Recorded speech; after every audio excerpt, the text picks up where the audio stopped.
નમસ્કાર, હું છું ગોપી ગાંગર. આપ જોઈ રહ્યા છો નિર્ભય ન્યૂઝ.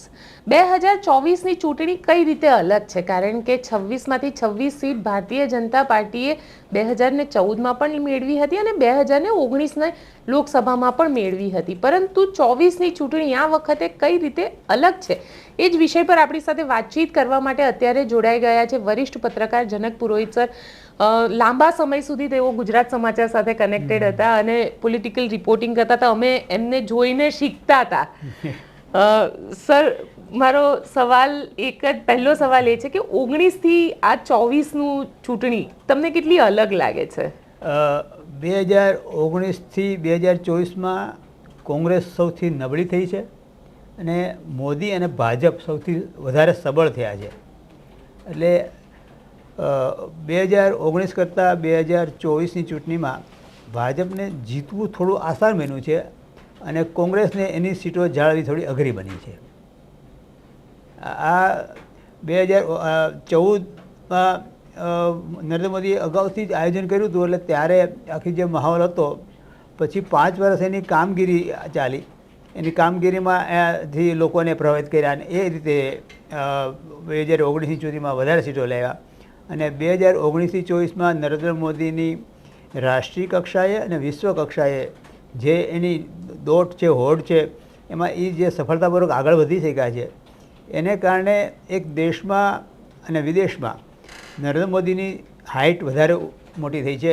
એને કારણે સામાન્ય લોકો અને ઇવન નહીં, કોંગ્રેસમાં કે અન્ય વિરોધ પક્ષના કાર્યકર્તાઓ પણ એ માનતા થયા છે કે મોદી હે તો મુમકિન હે. આ સ્થિતિ મોદી અને ભાજપ ઊભું કરી શક્યું છે. એને કારણે આ 2000ની ચૂંટણીમાં એનો ભરપૂર ફાયદો મળશે. 370ની કલમ છે, રામ મંદિર છે, આ એના બધા જમા પાસા છે જે એને બહુ મોટો ફાયદો કરવાના છે.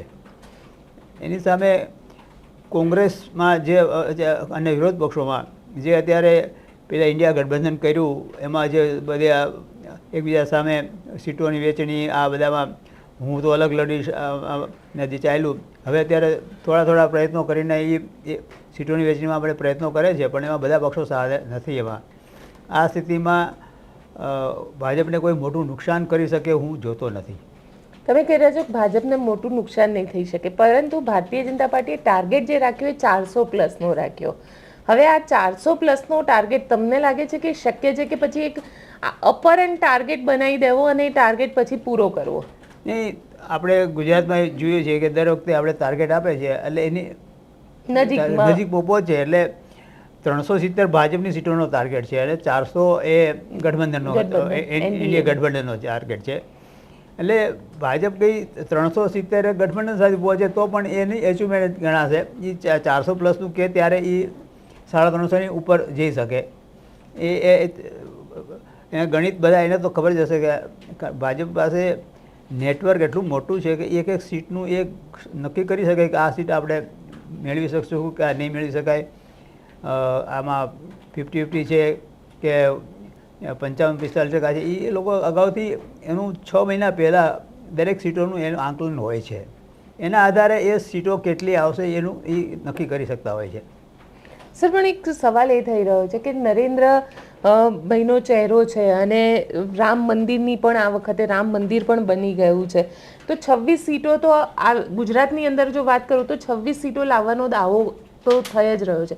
પરંતુ એવું કેમ થઈ રહ્યું છે કે આદિવાસી વિસ્તારની અંદર પણ આજે પણ તમારે નેતાઓ લેવા પડી રહ્યા? મારે ભાજપને એક સાથે હમણાં 2 દિવસ પહેલાં જ વાત થઈ કે તમે ગુજરાતમાં તો 26 છે જ, એ માનીને કાર્યકર્તામાં એ ઠસાવશો ને તો એ નુકસાન કરશે. કાર્યકર્તા જે આક્રમકતાથી કામ કરતો હોય એ ધીમો પડી જાય કે આપણે તો જીતી જ જવાના છીએ, આપણે તો કંઈ નહીં કરીએ તો આપણે લોકો મત તો આપવાના જ છે. આ જે માનસિકતા ઊભી થાય ને એ નુકસાન કરતી હોય છે. અત્યારે આજની તારીખમાં પણ ભાજપ માટે 2-3 સીટો થોડા કઠિન છે. હું દક્ષિણ ગુજરાતની બેઠકોને કઠિન માનતો નથી. ભરૂચની બેઠક માટે એટલું બધું ચાલે છે, ભાજપ માટેની ચર્ચા છે, પ્રયત્નો છે, પણ ભરૂચની બેઠક ભાજપ માટે એટલી બધી ખરાબ નથી જેટલી બીજી બેઠકો છે. એ કઈ બેઠકો છે? એ છે એક જુનાગઢ બેઠક છે. જુનાગઢ બેઠક માટે ભાજપને મુશ્કેલી છે. ઉમેદવાર બદલે તો મુશ્કેલી છે. એવી જ રીતે ભાવનગરમાં ઉમેદવાર બદલે તો મુશ્કેલી છે. એવી જ રીતે અહીંયા પાટણની બેઠક સુરેન્દ્રની બેઠક છે, સુરેન્દ્ર બેઠક છે, એમાં પણ યોગ્ય ઉમેદવાર ના આવે અને જો કોંગ્રેસમાંથી સોમા ગાંડા આવે તો ભાજપ માટે મુશ્કેલી છે. એટલે આવી સીટો છે ખરી કે જ્યાં અત્યારે તો ભારતીય જનતા પાર્ટી જીતવા માટે એને પછી ઘણા બધા હથિયાર લેવા પડે એને એના પર ફોકસ વધારે કરવું પડે, જીતવા માટે બહુ પ્રયત્ન કરવા પડે. પણ 5 લાખનો દાવો કરી રહી છે દરેક સીટ ઉપર. સીઆર પાટીલ કહી રહ્યા છે કે અમે 5 લાખની લીડ. અત્યારે એવું માનવામાં આવી રહ્યું છે ભાજપમાં અને લોકોમાં પણ કે આ રામ મંદિર છે, આ છે, તે છે, અને લોકસભામાં તો લોકો મોદી સાહેબને જોઈને જ મત આપવાના છે એટલે બહુ પ્રયત્ન થાય. પણ હું હજી પણ માનું છું કે ગુજરાતમાં મતદાન છે જ્ઞાતિ આધારિત થતું હોય છે. આમાં ઘણા બધા ફેક્ટર બીજા હોય છે પણ સામે જ્ઞાતિ ફેક્ટર તો રહે જ છે. ને કોળી સમાજ છે એ બહુ સંગઠિત જ્ઞાતિ છે એટલે એમાં તમારે બધા બેઠકો પર વધારે ફોકસ કરવું પડે. તમે જનક કાકા આપણે 2004નું ઇન્ડિયા શાઇનિંગ વાળું ઇલેક્શન પણ જોયું હતું. અટલ બિહારી વાજપેયી ફરીથી મુખ્ય પ્રધાનમંત્રી બને છે, મતલબ બેનર્સ તૈયાર થઈ ગયા હતા અને ઇન્ડિયા શાઇનિંગની એક આખી આપેલું હતું, કેમ્પેનિંગ આપેલું હતું અને એવું પણ નહોતું કે વિકાસ નહોતો થયો, એક્સપ્રેસ હાઈવે બનવાના શરૂ થઈ ગયા હતા અને બધું જ હતું, છતાં હારી ગયા હતા મનમોહન સિંહ, હારી ગયા હતા અટલ બિહારી વાજપેયી હારી ગયા હતા. એટલે જે તમે વાદો કર્યું કે ગુજરાતમાં 26માંથી 26 નક્કી જ છે 400+ છે, આ તમે પ્રચાર માટે બરાબર છે પણ કાર્યકર્તા પાર્ટીમાં આ વાત ચાલે ને એ નુકસાન કરે છે. ઇન્ડિયા શાઇનિંગ પાર્ટીમાં ચાલ્યું હતું કે હવે તો આ વખતે તો વધારે સીટો સાથે વાજપેયી જીતી જવાના છે. એ કાર્યકર્તામાં એ તત્વ આવે ને એટલે કાર્યકર્તા થોડો જે આક્રમક હોય ને એ થોડો નિષ્ક્રિય થતો જાય કે આપણે જીતી જવાના. હું કદાચ ત્યાં નહીં જાઉં તો પણ લોકો મત આપવાના છે ને આ માનસિકતા છે ને એ નુકસાન કરે છે. એટલે અત્યારની પરિસ્થિતિમાં હવે કદાચ ભાજપ એને મિટિંગોમાં કાર્યકર્તાને શું સલાહ આપે છે, શું એને કામ સોંપે છે ખબર હતી મને પાર્ટીની અંદરની વાત, પણ કાર્યકર્તાને તો એવું જ કહેવું પડે કે આપણે આ માટે પડકારરૂપ છે, આ સીટ માટે તમારે કામે લાગવું.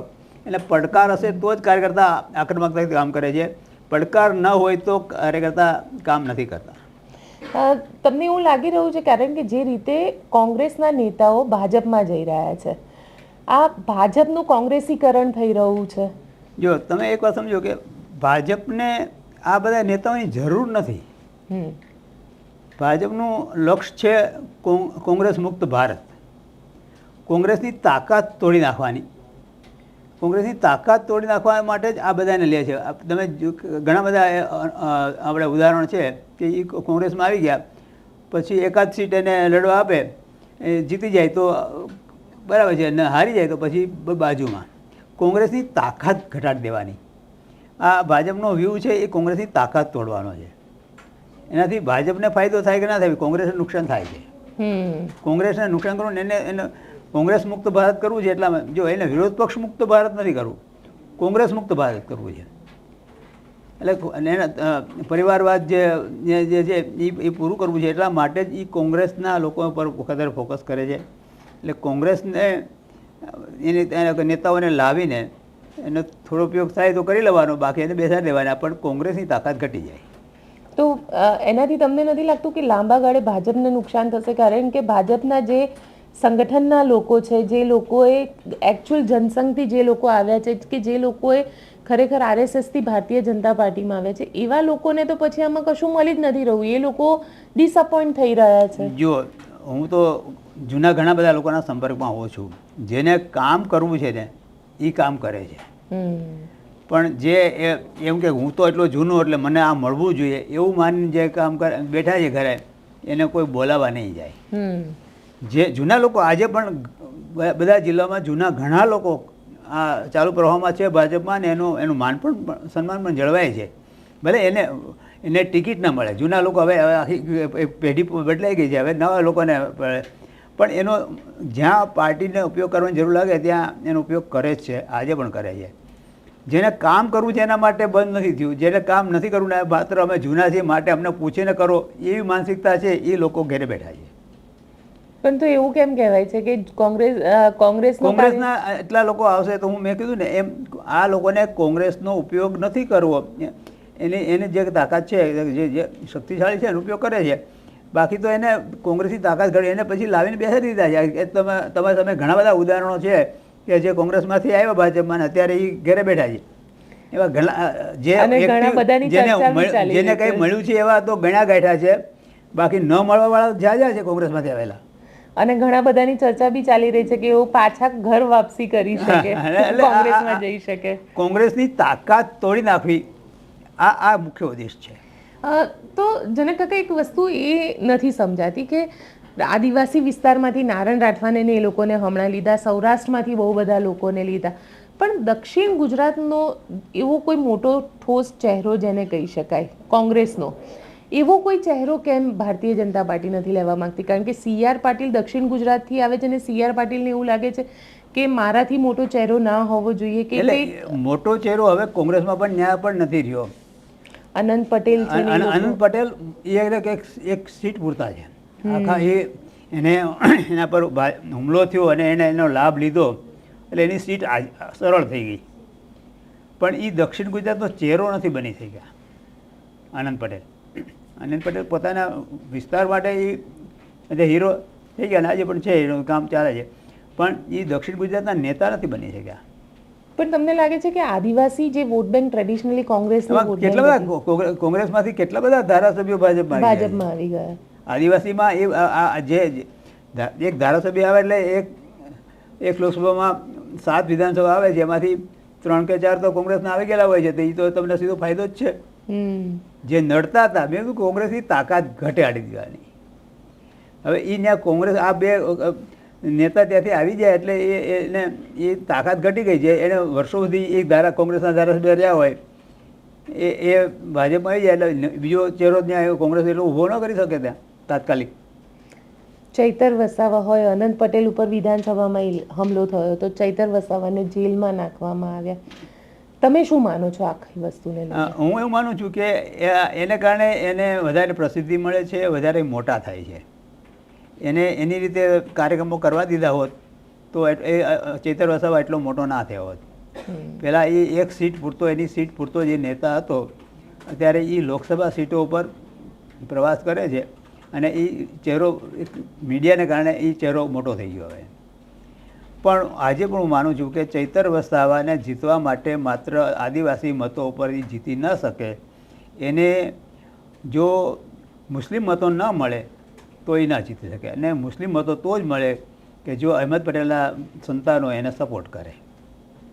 અહેમદ પટેલના સંતાનો પૂરજોશથી એ કામે લાગે તો જ ચૈતર વસાવા જીતે. બાકી એ થોડા નારાજ થાય ને તો પણ ચૈતર વસાવા ના જીતે. ત્યાં બે જ છે, એ મુસ્લિમ અને આદિવાસીનો છે, એનાથી જ એ જીતી શકે.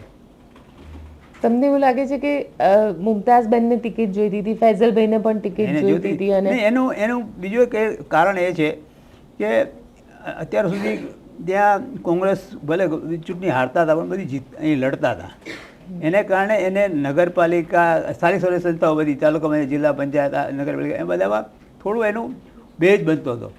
હવે આ ચૂંટણી લડવાનું બંધ કરે તો એનો પંજો ખોવાઈ જાય, લોકો પંજો ભૂલી જાય અને સાવરણો હાથમાં આવી જાય. એ એમને પસંદ નથી. અહેમદ પટેલના જિલ્લામાં પંજો ખોવાઈ જાય અને સાવરણો ફેલાઈ જાય એ એને પસંદ નથી. એટલા માટે કે એને ઓફર કરી કે તમે કોંગ્રેસમાંથી લડો તો અમે તમને સપોર્ટ કરશું, અમારે પંજો રહેવો જોઈએ. નહીં તો કોંગ્રેસની આ પછી ક્યાંય સ્થાનિક સ્તરે સંસ્થામાં ક્યાંય ભલે વિધાનસભા કે લોકસભા ના જીતી શકતા પણ એ સ્થાનિક સ્તરમાં બધામાં એ પોતાનું જે કંઈ યોગદાન હોય છે એનું, પણ એ પછી કશું જ ના રહે. એટલા માટેનો આગ્રહ છે કે આ સીટ કોંગ્રેસે લડવી જોઈએ. કોંગ્રેસ ચૂંટણી ન લડે તો કોંગ્રેસ ખતમ થઈ જશે. અહીંયા કોંગ્રેસ ત્યાં ખતમ થવાની વાત કરી રહ્યા છો, પરંતુ જે રીતે ચૈતર વસાવા અત્યારે રાજનીતિ કરી રહ્યા છે અને મનસુખ વસાવા 6 ટર્મથી ધારાસભ્ય રહ્યા, સાંસદ રહ્યા છે ત્યાં આગળ, તો એમને પોતાને તમે કઈ રીતે? કારણ કે ગઈકાલે મહેશ વસાવાએ પણ CR પાટીલ સાથે મીટિંગ કરી લીધી. એટલે તમને એવું લાગે છે કે મહેશ વસાવાના આવવાથી ક્યાંક ચૈતર વસાવાને નુકસાન થશે કે CR પાટીલનો પ્લાન બી છે? ચૈતર વસાવા એ છોટુ વસાવાની સાથે જતો, BTPમાં જતો, એમાંથી અલગ થયો એ જુદી વાત છે કે એ બીટીવીનું બધું આ ચૈતર વસાવા સંભાળતો હતો એટલે એ જરા વધારે આગળ નીકળ્યો. પણ છોટું વસાવા મહેશ વસાવા જો ભાજપમાં આવે તો ઘણો ભાજપને ફાયદો થઈ શકે છે. કારણ કે એ વિસ્તારમાં જે બે હરીફાઈ હતી એ ચૈતર વસાવાની ને છોટું વસાવાની એની જ હતી શરૂઆતમાં તબક્કામાં. પછી ભાજપ એમાં સામે આવ્યું છે. પહેલાં તો એ બેને સામે વિધાને સંબંધો બગડ્યા હતા. પછી છોટું વસાવાના અને મહેશ વસાવાના સંબંધો બગડ્યા હતા જે તે વખતે ચૂંટણી વખતે. આ બધા સંજોગોમાં આદિવાસીમાં જે ભાગ ભાજપ પાડાવશે એટલો વધારે. જોકે અત્યારે બી ડેડિયાપાડામાં એ એક જ ડિસ્ટ્રિક્ટ એવી છે કે જ્યાં ચૈતર વસાવાનું સૌથી વધારે જમા પાસું છે. બાકી બધી બેઠકો સાથે બેઠકો પરથી વધારે મત લઈ શકે એવી સ્થિતિ નથી. કારણ કે ભાજપના પણ ધારાસભ્યો ચૂંટાયેલા છે ત્યાં બાકી 6 સીટ ભાજપના ધારાસભ્યની છે. પરંતુ તમને એવું લાગે છે કે મહેશ વસાવાના આવવાથી એટલે છોટું વસાવા અને મનસુખ વસાવા આ લોકોનું ભેગું થઈ જવું એટલે બીજેપીમાં આવવાથી આખા વિસ્તારની અંદર આદિવાસી જે વોટ બેંક છે એમાં એક પરિવર્તન આવશે કે એન્ટી ઇન્કમ્બન્સી પણ અહીંયા દેખાશે સીટ ઉપર? એટલે એન્ટી ઇન્કમ્બન્સીમાં છે ને ચૈતર વસાવાએ જૂની બધી માગણીઓ છે એને હાઇલાઇટ કરીને આખું આદિવાસીઓને કહે કે તમારા અધિકારો પર ની વાત છે, આદિવાસીના અધિકારો પર જે ભાજપે 1990માં આદિવાસી હકપત્ર તૈયાર કરીને આખું માહોલ ઊભો કરીને આદિવાસી બેઠકો લીધી હતી એ જ વાત અત્યારે ચૈતર વસાવા આગળ કરી રહ્યા છે. પણ આદિવાસી સમાજને એ પણ ખબર છે કે ભાજપની સરકાર આવ્યા પછી અમને કેટલું મળ્યું છે. 1990થી આજ સુધીમાં જે ભાજપની સરકાર આવી 95થી પછીના જે પ્રોજેક્ટો છે એ લોકોના રહેણીકરણી છે, આવક છે, આ બધામાં જે પરિવર્તન આવ્યું છે એનો ભાજપ ભરપૂર ઉપયોગ કરશે કે એટલી યોજનાઓ બનાવી એટલે તમને મળ્યું છે. જે નથી મળ્યું એ ખેડવાના હકપત્રની વાત છે, એ એક ખેતીની જમીનના માલિક બનાવવાની વાત છે. એ મુદ્દો એક વધારે હાઇલાઇટ થાય છે. હવે અત્યારે આ જંગલ ખાતું જે તો સરકારને નડે છે, બધા વિભાગોને નડે છે, રેલવેને કોઈ એને નડે છે, વેરાવળ રેલવે પ્રોવાઈડ કરવા નથી શકતી કારણ કે ત્યાં જંગલ ખાતું નડે છે. જંગલ ખાતું બધાને નડે છે. પણ તો ભારતીય જનતા પાર્ટી આટલા વર્ષમાં એવા આદિવાસી ચહેરા કેમ ઊભા નથી કરી શકી? ભારતીય જનતા પાર્ટી પાસે એવો આમ ઠોસ કહી શકાય એવો આદિવાસી ચહેરા તો બહુ જ ઓછા છે, ગણી શકાય એવા છે. આખું પહેલા બધા જ આદિવાસીઓ કોંગ્રેસ સાથે હતા. એમાં એની જે બધી સંસ્થાઓ ચાલતી હતી ગાંધીવાદી સંસ્થાઓ એને બધાએ કામ કર્યું. પ્લસ NGO હતી બધી એને બધાએ આદિવાસીઓ માટે કામ કર્યું. એટલે એ બધા એ કોંગ્રેસ સાથે સંકળાયેલા હતા. સૂર્યકાંત આચાર્યએ 1990-95માં એને 90-95 વચ્ચે એણે આખું ત્યાં 1 વર્ષ પ્રયત્ન કર્યો, આંદોલનો કર્યા, મિટિંગો કરી, સભાઓ કરી અને આદિવાસીનું 17 મુદ્દાનું હકપત્ર તૈયાર કરીને એને તૈયાર કર્યા. પછી જ આદિવાસીમાંથી થોડા લોકો આવ્યા અને ભાજપને સીટો આદિવાસીની મળી અને 95માં સત્તામાં આવ્યા હતા. એ પહેલાં કાનજીભાઈ પટેલ વર્ષો સુધી મહેનત કરતા હતા પણ આદિવાસી એને એ લાવી નહોતા શકતા. કાનજીભાઈ પટેલ એક ચહેરો હતો જ્યારે જે તે સમયે ભાજપનો આદિવાસીના નેતા તરીકે એ વર્ષોથી જનસંઘ વખતથી પ્રયત્ન કરતા હતા. પણ એને ઉશ્કેરવાનું કામ સૂર્યકાંત આચાર્યએ કર્યું બધાને આદિવાસીઓને કે તમને હક તમને મળતો નથી. આ કામ જે અત્યારે ચૈતર વસાવા કરે છે. અને એક બીજો બી સવાલ એ છે કે મુમતાઝ પટેલ ત્યાં આગળ જે રીતે અહેમદ પટેલના કહેવાય છે કે અહેમદ પટેલની લેગસી છે એને મેન્ટેન કરવા માટે થઈને કે ટિકિટ આપવાની વાત હતી ને અહેમદ પટેલ ઓવરઓલ તમને અત્યારે કોંગ્રેસનું પિક્ચર કેવું લાગી રહ્યું છે? જો અહેમદ પટેલ પોતે એક જે હાર્યા પછી ક્યારે ફરીવાર ત્યાં લડ્યા નથી, દર વખતે ઉમેદવાર ઊભા રાખતા હતા. હવે મુમતાઝ પટેલ કે એનું સન બી કઈ હોય ચૂંટણી લડે, હું નથી માનતો કે એ જીતી શકે. જીતવા માટે એ પણ એને એવું કે ચૂંટણી તો લડવી જોઈએ કે તો જ કોંગ્રેસ અહીંયા જીવતી રહેશે, એટલા માટે જ એનો આગ્રહ છે.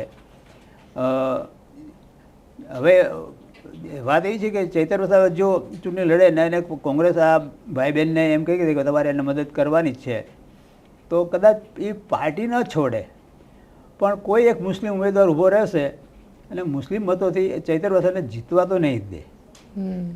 એકવાર જો ચૈત્ર વસાવા જીતી જશે તો કોંગ્રેસ સદા માટે ભરૂચ જિલ્લામાં સાફ થઈ જાય એવું આ બે ભાઈ બહેન માને જ છે કે એને આ જીતી જશે તો આપણે સાફ થઈ જશું, એટલે એને જીતવા તો ન જ દેવાય. એટલે મુસ્લિમ મતો વિના ચૈત્ર વસાવા જીતી નહીં શકે અને મુસ્લિમ મતોમાં આ લોકો એને રોકવાનો પ્રયત્ન કરશે. હવે જો કે મુસ્લિમ સમાજ બીજા જિલ્લાઓમાં તો એવો છે કે જે જીતે એનો મત આપવો, આ એક માનસિકતા છે. ભાજપની સામે જે જીતી શકે એવો ઉમેદવારને મત આપો.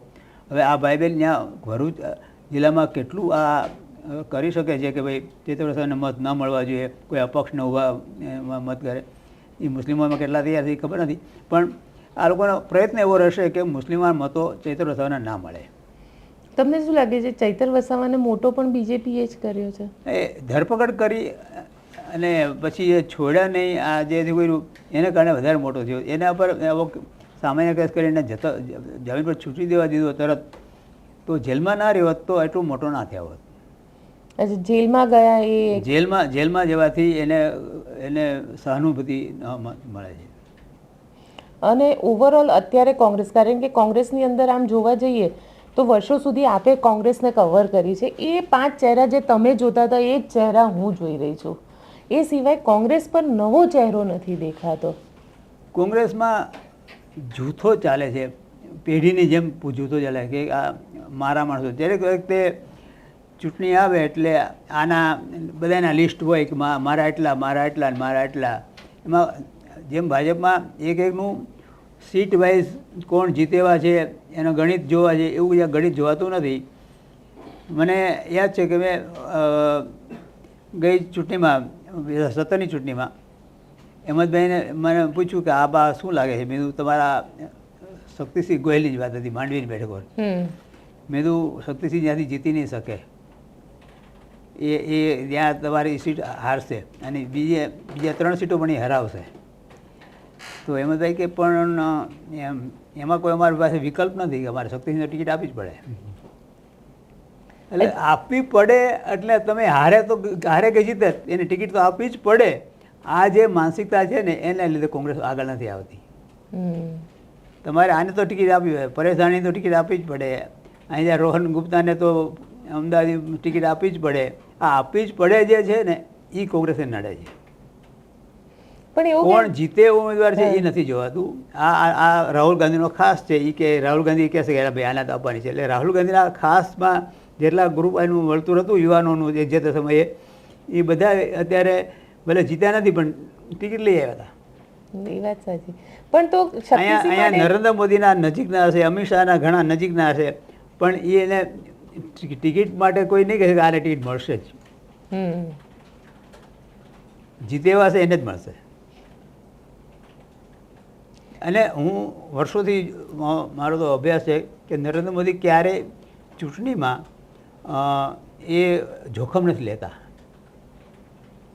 ગમે તે હોય ઉમેદવારને રિપીટ કરવો પડે, 10 વાર રિપીટ કરો, 10 વાર રિપીટ કરવો પડે, એ જોખમ નથી લેતા નરેન્દ્રભાઈ. આ વખતે ભલે બધા કે એટલી સીટો કપાસ આવ્યો પણ એ જોખમ નહીં લે. જે એમ લાગશે કે અહીંયા તો આના સિવાય બીજું કોઈ વિકલ્પ સારો નથી તો એને રિપીટ કરશે. કારણ કે અત્યારે આખું લોકશાહીમાં માથાની કિંમત છે. આમાં સારા નરસાનું તમે આપણા બંધારણમાં ક્યાંય લખ્યું નથી કે આવા ઉમેદવારને ટિકિટ આપવી જોઈએ કે આને ટિકિટ આપવી, એવું ક્યાંય બંધારણમાં નથી લખ્યું. બંધારણમાં માથા સંખ્યા ઉપર જ છે, તો સંખ્યા તમારે કરવી પડે. સત્તા માટે સંખ્યા જ જોઈએ. બંધારણમાં ક્યાંય લખ્યું છે કે ઉમેદવાર કેવો હોવો જોઈએ, આને ટિકિટ નહીં આપવાની કે આને આપવાની, એવું ક્યાંય લખ્યું છે? આપણે તો સંખ્યાબળ ઉપર સત્તા ચાલ મળે છે. એટલે સંખ્યા માટે તમારે જીતે ઉમેદવારને જ પસંદ કરવા પડે. તમને શું લાગે છે કે કોંગ્રેસમાં આ વખતે શક્તિભાઈનું નેતૃત્વ આવ્યું અને શક્તિભાઈના નેતૃત્વમાં કોંગ્રેસમાં કોઈ પરિવર્તન આવ્યું છે કે કોંગ્રેસમાંથી? કારણ કે કોંગ્રેસના નેતાઓ એમ કહે છે કે જાય છે, નારાયણ રાઠવા ગયા તો કે જાય છે, જવા દો, બીજા આવા કોંગ્રેસમાં તો આવા ઘણા નેતા છે. પાર્ટી નેતાથી પાર્ટી નથી બનતી, પાર્ટીથી નેતા બને છે અને આવી બધી વાતો કરે છે. ઘણીવાર કોંગ્રેસના નેતા લાચારી વ્યક્ત કરે કે હવે શું કરીએ, અમે એને રોકવા માટે અમે કંઈ આપી શકતા હોય છે નહીં કે અમે એને શું, અમારી પાસે સત્તા નથી, અમારી પાસે રૂપિયા નથી કે અમે એને કેવી રીતે રોકી શકીએ જે જવાળા છે એને. પણ હું માનું છું કે માત્ર રૂપિયાને કારણે કે લોકો જાય છે એવું નથી, નારાજગીને કારણે જાય છે. એવા અમારી પાસે 5 કેસ છે કે જેઓ પાર્ટીમાં રજૂઆતો કરીને થાકી ગયા, અહીંયા કોઈ પ્રદેશમાં કોઈ સાંભળે નહીં, રાહુલ ગાંધીનો કે સોનિયા ગાંધીનો સમય માગે તો એનો કોઈ સમય આપે નહીં, 4 મહિના સુધી આખરે કંટાળીને પાર્ટી છોડીને આવવા 5 જણા છે ગુજરાતમાં. હમણાં મહારાષ્ટ્રમાં પણ એ સ્થિતિ થઈ હતી બિલકુલ કે રાહુલ ગાંધીએ સમય ન આપ્યો 40 દિવસ સુધી, એટલે એ પાર્ટી છોડી. એટલે તમને શું લાગે છે કે રાહુલ ગાંધી એક ચહેરો છે, અને તમે જુઓ અત્યારે રાહુલ ગાંધીની ભારત જોડો યાત્રા આવી રહી છે ગુજરાતમાં, અને ખાસ આદિવાસી વિસ્તારમાં ફરશે, પણ આ સમય એવો છે કે જ્યારે સંગઠનને તમારી જરૂર છે, અને રાહુલ ગાંધી ભારત જોડો કરી રહ્યા છે અત્યારે. કારણ કે એને સીટોની જે વહેંચણી છે એમાં ક્યારે આવું લેસન કર્યું જ નથી જે ભાજપ કરે છે. એક બૂથ વાઇઝ ક્યાંક મત ઓછા મળ્યા હતા, કઈ ચૂંટણીમાં ક્યાં વધારે મળ્યા હતા, ક્યાં ઘટે છે, એના માટે કોણ છે ત્યાં, કોને લાવવાથી મત મળે, આ બધું ગણિત ભાજપ વર્ષોથી કરે છે. કોંગ્રેસે ક્યારે આવું તો ઇલેક્શન કર્યું જ નથી. આપણને સામાન્ય જે માણસ હોય ને એને ખબર પડે કે રાહુલ ગાંધીએ અત્યારે ટેબલ પર બેસીને આ બધું ટિકિટોનું વહેંચણીનું કરવું જોઈએ. એના બદલે એ અત્યારે પ્રવાસમાં નીકળ્યા છે. હવે એને પૂછ્યા વિના એક પણ ટિકિટ ફાઇનલ થવાની નથી. એને પૂછવાનું તો રાહુલ ગાંધીને જ છે બધાએ કે ભાઈ આને ટિકિટ આપીએ કે આને આપીએ. બધા લેસન કરે છે, પણ એ રાહુલ ગાંધીને પૂછવાનું છે તો રાહુલ ગાંધીએ બેસવું જોઈએ ને. એ પ્રવાસ કર્યા કરે એને કારણે એની યાદીમાં તમે જુઓ કે હજી સુધી કંઈ ઠેકાણા પડતા નથી. અત્યારે ત્યાં ઉત્તર પ્રદેશમાં પણ અખિલેશે જ્યારે વોર્નિંગ આપી ત્યારે એ ફાઇનલ જીતું. ત્યાં સુધી એ લોકો બેસવા તૈયાર નહોતા. આમ આદમી પાર્ટીએ બી વોર્નિંગ આપી કે તમે નહીં કરો તો અમે જાહેર કરી દઈશું. ત્યારે રાહુલ ગાંધી આ સમયે ચૂંટણીના સમયે એણે આ બધું સંગઠન, ટિકિટોનું વહેંચણી, બધા વિપક્ષો સાથેનું વાતચીત, આ બધું કરવાને બદલે એ અત્યારે યાત્રામાં નીકળે એ તો આશ્ચર્યજનક છે.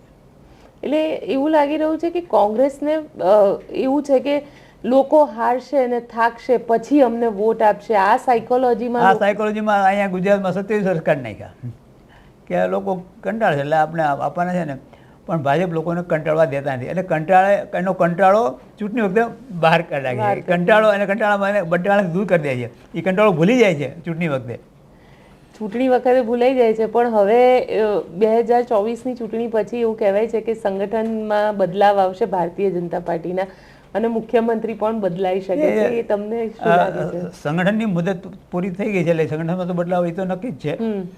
હવે મુખ્યમંત્રીમાં હજી તો સમય છે હજી, એટલે કદાચ બીજાનો પ્રયોગ પણ કરીશું કે 27ની ચૂંટણી આવે વિધાનસભાની એ પહેલાં કદાચ એક બીજા મુખ્યમંત્રી પણ આપણે જોવા મળે તો કંઈ નવાય નહીં કાંઈ. અને નરેન્દ્રભાઈની સ્ટાઇલ છે. હા, એટલે બદલાવ એ આમ તો કહેવાય કે નવો ચહેરો આપવાનો, નવો ચહેરો લોકોને સામે મૂકવાનો, એ નરેન્દ્રભાઈની સ્ટાઇલ છે જોવાય. તો નરેન્દ્રભાઈ જશે ત્યારે નવો ચહેરો કોણ હશે તો પછી? કારણ કે 24 પછી એમની પણ ઉંમર થઈ જશે, એટલે 24 થી 29 5 વર્ષ. હું એવું માનું છું કે નરેન્દ્રભાઈ જતાં પહેલાં 5 વર્ષ હવે જે એને જે મળવાના એ 5 વર્ષમાં એ માત્ર દેશમાં જ નહીં પાર્ટીમાં બહુ ધરખમ ફેરફારો લાવશે. માત્ર સરકારમાં કે નહીં, પાર્ટીમાં દરેક મોટાભાગની પાર્ટીઓ પતી જશે. 5 વર્ષમાં તો કેટલીક પાર્ટીઓ જ નહીં રહી, પાર્ટીના સંકલ્પો થઈ જશે. અને બાકી જે પડકારરૂપ હશે ને એ કોઈ સામે રહેશે જ નહીં. પછી તો એના વિકલ્પમાં એ તૈયાર કરી જ દેશે 2 કે 3 વ્યક્તિને એવા કે જે એની લાઈન ઉપર ચાલી શકે. ત્યારે લોકોના નામ આવે તો કોણ કે એક યોગીનું નામ આવે ને અમિત શાહનું નામ આવે, એવા 2-3 નામો એ તૈયાર કરશે કે લોકો એમ જ માને કે આ વડાપ્રધાન લાયક છે. એ પોતે ધીમે ધીમે બીજાને આગળ કરતા જશે જતા પહેલાં. હું એવું માનું છું એની સ્ટાઇલ મુજબ. જો એ જવાની ગણતરી હશે તો. અચ્છા, એ પણ મહત્વ રાખે છે.